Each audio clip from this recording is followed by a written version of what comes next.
Okay, I'll just go up to the room and do it. Okay. Thanks, Meg. Okay, thanks. Bye. Bye.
We lost the audio for a bit there for the people on the phone, so this is, I'll try to re-summarize what I've said, that this is a cumulative density graph, so curves further to the left have less delays, and and if they're steep, they are more likely to maintain their minimum run times versus curves that are further to the right. And that double tracks lines have an inherent different distribution than a single track line. A single track line is more symmetrical, but a double track is more skewed. You'd expect a double track line to be more of an exponential distribution, and then you expect a single track line to be a normal distribution or like a normal distribution skewed to the right. In this case, we're seeing these normal distributions with pretty heavy tails to the right. So when we're looking at travel time, this graph's a little bit more complicated again. We're looking at time to travel 100 miles. So the 110 mile per hour train, so right here, about 75 this is the minimum run time. About 85 is the minimum run time for a 90 mile per hour train. About 92 is the minimum run time for about a 79 mile per hour train. So these curves are, especially the curve for the 79 mile per hour train is very steep, so about 70% of these trains are maintaining their minimum run times, and then this is the remaining 30% are where they get to be congested. And then double track on the far left, and then 90 mile per hour is a little bit better, a little bit worse than the 79 mile per hour trains. And we actually see that very few of the 110 mile per hour trains are actually able to maintain their minimum run time in a single track setting, because as soon as one meet has a much higher penalty to runtime versus one meet with a 79 mile per hour train. And then in single track, again, our minimum run times do actually not match up with the double track cases. So the minimum of the distribution, I should say, does not match up with the minimum of the double track distribution. And it's like a little bit, so there's not nearly this verticalness, this steep vertical from 0 to 50, or let's say, that indicates maintaining their minimum run time. So they increase, and then eventually the slope kind of kinks in, and then they start to get really, really congested. So these are the, these 2-hour passenger trains who are delayed for 2 or 3 or 4 hours at a time. So those are those worst performing trains. So in summary, faster trains require shorter time windows to traverse across the network. But on the other, so that's good. But on the other hand, they introduce more complex meets and pass scenarios. The effect of passenger train speed is smaller compared to the effect of dispatching priority, but we do see effects starting to take place with faster speeds causing more delays. And we think that this is more pronounced on double track than in single track. There is benefits to increasing passenger train speeds, but sometimes there might be other factors at play that might negate those benefits as well. So I talked a lot about train delay, and in all these simulations I ran, I kept the capacity of the line constant, I kept the infrastructure constant. So, but there are ways to reduce train delays. Some suggestions have been to time separate the trains by train types, decreasing the speed differential. So what if we increase the speed of the freight trains? What if we added locomotives to the freight trains for the acceleration? Are there opportunities to replace two short trains with one longer train? So remove some of that increase in delay just by having more trains on the network. And then another is removing dispatching priority. So could you make the freight trains perform a little bit better and improve overall network performance? And then one of the last scenarios that's always thought of is just to add more physical infrastructure, add more track. And it's might be suggested to do this look at longer yard leads, having more sidings on single track networks, extending the sidings, adding sections of 2 main track or 3 main track. So where we want this work to go, we want to evaluate those delay mitigation strategies for passenger trains. We also want to see, well, we looked at single track, we look at double track. Well, what about all the places in between a single track line and a double track line? What about lines that have about 50% of its double track and 50% is single track? How does that behave? Is that behaving more like a single track line, or is that behaving more like a double track line? In these component lines, are there going to be trains that can actually maintain their minimum runtime? Are they going to perform more like a double track or more like a single track? Another important question is just how much capacity is a passenger train consuming? Does it one passenger train equal 2 freight trains based upon freight delay? How do you go about even developing a metric that can actually go about analyzing this case? And Dr. Young-Chin Lai has done some great work on starting to put the framework for this. And then another area we want to look at is what are the other sources of variation? I isolated a lot of variables out that are inherent to railroad operations that could affect train delay. So what are the other sources of variation? What else is causing train delays out there besides the interactions between these train types? And then lastly, there's another key component of transportation, and that's the terminal. And terminal capacity and the operations in the terminal definitely do affect the main line, and they interact with each other. Problems on the main line can cause problems in the terminal, and the terminal's problems can cause mainline problems. So we definitely want to come up with a model that can incorporate these two transportation components and these interactions with them, and go from there. I want to acknowledge Eric Wilson of Berkeley Simulation, Dr. Chris Barkin, and Dr. Young-Chin Lai, who aren't in the room with us today, and then all 3 of my undergraduate assistants are in here. So Yvonne, Catherine, and Scott. And this work had some support from the CN Graduate Research Fellowship in Railroad Engineering. And I want to acknowledge CSX Transportation for all the input they've given me in my research since I've started this. And with that, I'll take any questions, comments, suggestions. I'm open to anything.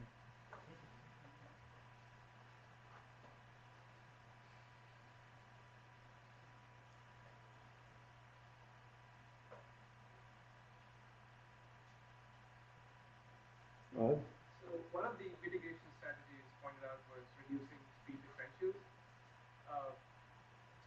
I think, I'm not sure how that would help, because reducing speed differentials would increase your overtake time. Right, so that's a good question. So decreasing speed differentials, that Amog asked if does decreasing the speed differentials actually going to decrease delay, because that takes more time for a train to overtake a faster train to overtake the slower train. I think that the benefit is really in reducing the opportunity for that overtake to occur in the first place. So if you had a really small speed differential, you may not have that passing conflict, that overtake conflict occur within the corridor because the corridor is just not long enough for that faster train to catch up to that slower train within the, if there's only like a 1, 2, 5 mile per hour difference. At the same time, you're absolutely right. For performing that overtake network, that overtake maneuver at track speeds, it will take more capacity from that second main line. So that is a good important point to bring up, is that interaction effects. And my gut reaction is, though, I think that there's just less opportunity for the overtake to begin with. And this is for single track or double? For what you suggested, I think you were talking about double track. When you're on single track, there are a number of other considerations. I don't know if you looked at it. For example, you mentioned the idea of braking time and acceleration time have a big effect when you mix the two together. Which has the greater effect, the braking time or the acceleration time? The question was, which has greater effect in single track, the acceleration time or the braking time? And it's pretty much the acceleration time that's more predominant. But I think it also depends upon the type of train, and if there's the braking system, if it's ECP or air brakes. But I think mostly it's the acceleration time. It takes longer to get up to track speed. So that could be solved by additional power. That could be solved by additional power, and that it does have a lot of benefits to reducing train delay, as well as delays, those types of heterogeneous delays as well. And what if in your sidings you made the sidings long enough so you could use high-speed turnouts and then do your deceleration and acceleration on the siding before getting into the main line? It would be almost a semi-double track. Yeah, that is an excellent point. The question was, what about longer sidings that are at higher speeds, so you can do the accelerating and deaccelerating within the siding and not on the main line? And that does have a benefit to reduce delays, and that's actually one of the projects we're working on, is double track and single track sections. So what if you had extended sidings, or what if you had sidings that had crossovers in the middle, so you can have more trains using that siding at the same time, or have more of these complicated meets occurring at a siding, but do you have more flexibility, so you might be able to have like 4 trains in the same location at once. So we were working on that, trying to get a key idea of what are these sort of hybrid scenarios of more track, how do you transition from single track to double track, and what configurations are leading to less delays. That's currently going on right now. We look at some of the options that we could do to reduce the delay. One is, if you could group, one is on improving infrastructure, and the other one is changing the operating practices, like adding more locomotive power for using shorter trains. But from freight railroad perspective, do you see any preference in terms of either to change the operating practices or improving infrastructure? Well, I'll try to answer this. The question was, from the freight railroad perspectives, what is how do they go about preferred order for mitigating train delays? And I think I'll try to answer the question for Mark Dingler, smiling at me right now. He's from CSX. Anyway, I think that the first goal is to look at operating practices. What can we do with our current resources, our current locomotives, current crews, and what small changes can be made to the schedule to improve overall performance? What can be done at low costs? So this could be moving a crew change point. And then I think they might start looking at routing. How are the routes of our trains? And what are the big changes to the schedules that can be made? I think that infrastructure is probably at the very bottom of the last thing they would like to do, because an infrastructure is a very permanent decision. It's a very expensive decision to go. So I think they would probably want to make sure that they've exhausted all the cheap solutions too, even though they may not have the most potential to mitigate train delays, but those are probably go for the low-hanging fruit there. It's probably the operating decision. Mark, do you have a comment? The low-hanging, try to think about this. The the sort of feeling is low-hanging fruit should be given to the freight railroads. That's, it's their operations, it's their track. Should the freight railroad give away cheap capacity to someone else? And it's figuring out what the equitable solution is. Should you have to change your operations because you have a guest under route? Is the question that's out there.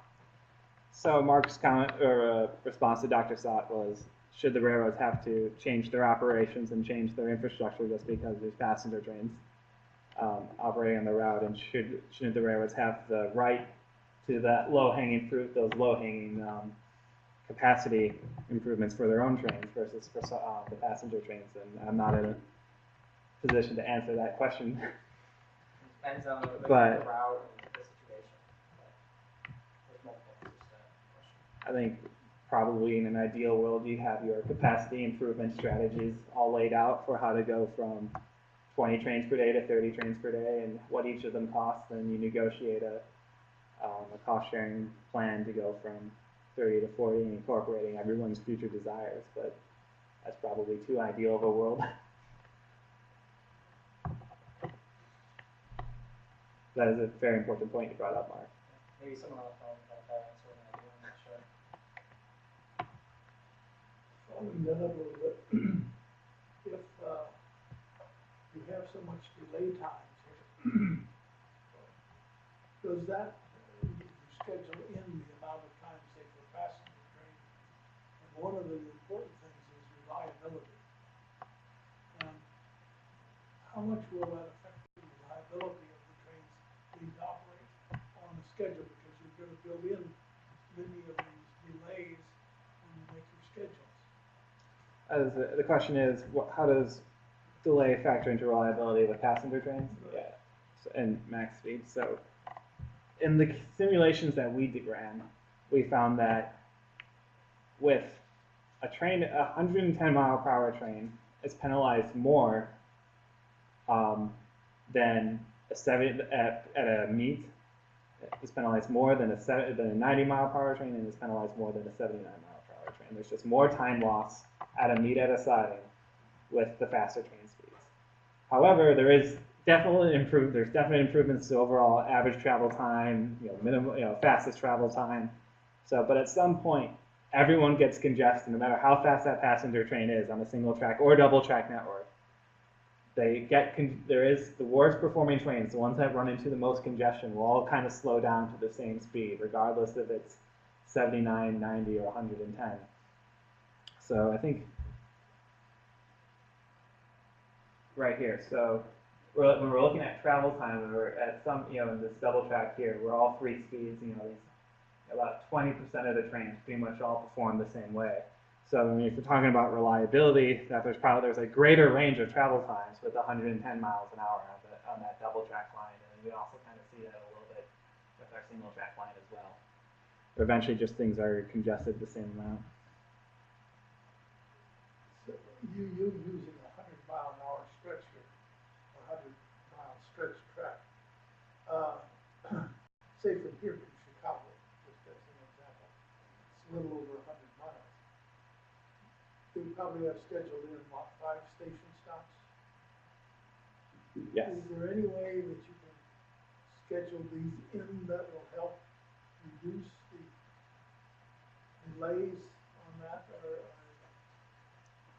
So the question is, can you schedule in some of these delays due to meets and passes and station stops or longer station stops? And I don't think I can answer that question from my experience riding that train, and from and not probably looking at the actual data of that train. You could probably devise a schedule that would have a higher reliability, but it would be longer.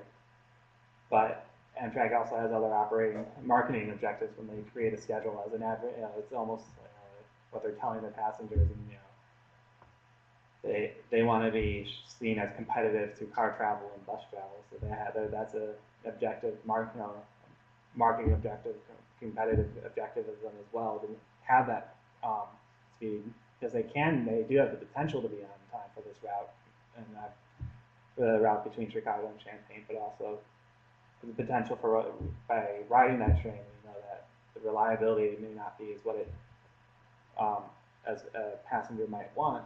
But if they had a schedule that had those buffers built in for meets and passes, you could probably devise a schedule that's more reliable. But would it attract as many people to ride the train to begin with is the concern of Amtrak. And I'm sure some of the freight railroads would prefer to have the schedule actually reflect the actual operations of the out there as well. So there's definitely a lot to be said to redesigning those schedules to reflect the actual operations. But there's probably more political issues at play. My understanding is that CN is probably more of a scheduled railroad as compared to other Class 1 freight railroads in the US. Do you think that would be, I guess, easier for planning a passenger train because you have less variability in terms of the number of freight trains at certain time? The question is, CN is often known as a scheduled railroad, and they say they operate as a scheduled railroad. Is it actually does that give it easier to operate passenger trains in the context of a scheduled railroad? I think that really depends upon the schedule that you put. Does your plan reflect reality? And if you can plan and run reliability, you can decrease a lot of delays. But just by being more predictable, but not all the time. Everything goes to plan. So I think it's kind of hard to say if CN does a better job handling passenger trains versus another railroad.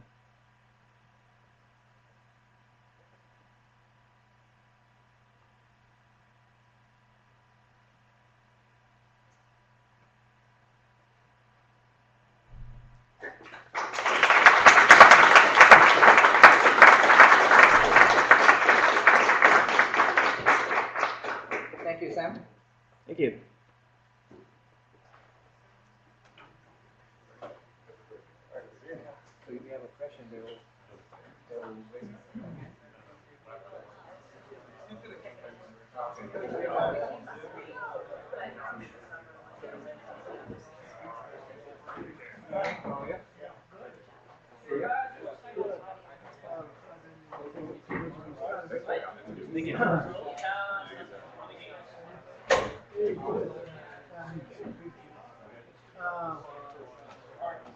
When I started doing this way back in the 80s,